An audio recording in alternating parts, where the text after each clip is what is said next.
আমাদের জেরিন আপু শুধু বয়ফ্রেন্ডের সাথে দেখা করার জন্য স্কুল থেকে পালিয়ে চলে এসেছে। এইটা কি কোনো কথা?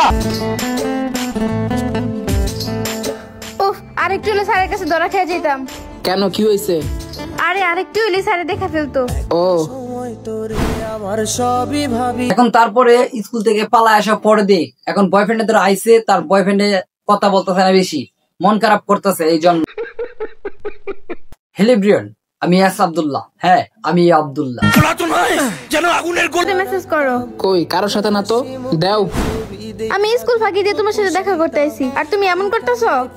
কেমন করে হারায়া যাইতাম।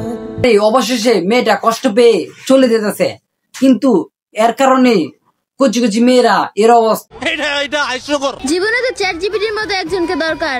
আমি যাই বলি আমার সাথে একমত থাকে, সেটা ভুল বলি বা ঠিক বলি।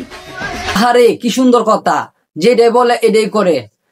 কি সুন্দর বয়ফ্রেন্ড পাইছে, তারপরে দে যেটাই এটাই করতেছে, লগে লগে যেটা হাসা কথা কইলে হাসা কথা কো, মিশা কথা কইলে মিশা কথা কো। এর মতো কি বয়ফ্রেন্ড পাওয়া ভাগ্যের ব্যাপার। আল্লাহ নিচে জমিন, কথা সত্যি। কাঁধে ব্যাগ দেখা যেতেছে, কোচিং এ যাও নাই? না, যাই নেই। মন খারাপ নাকি? হ্যাঁ। কিন্তু কেন মন খারাপ, আমি কি শুনতে পারি? তুই নাকি দেশের বাইরে চলে যাবি? হ্যাঁ, আগামী কালকেই তোমার ফ্লাইট। আরে ভাই নাকি বিদেশ চলে যাইবো, এই জন্য তো মন খারাপ আরো বেশি হয়ে গেছে। বিদেশ গেলে তো বাইরের সাথে হাসা কথা মিশা কথা কইতে পারতো না, এই জন্য মন খারাপ করেছিল। যা যা, দেশের বাইরে অনেক সুন্দর মেয়ে আছে, ওদের সাথেই প্রেম করিস। আরে শোন, আমি কিন্তু তোরই ভালোবাসি। আহা, কত সুন্দর কথা। এখন মেয়েটা খুব খুশি হয়েছে, যেহেতু বলছে যে ভালোবাসে তোকে, এই জন্য মেয়েটা অনেক খুশি হয়েছে। খুশি হইয়া কিন্তু আমরা আপনাকে দাঁড়ায় সম্মান করি।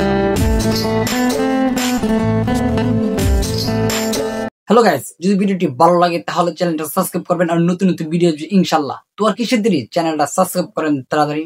আল্লাহ হাফেজ।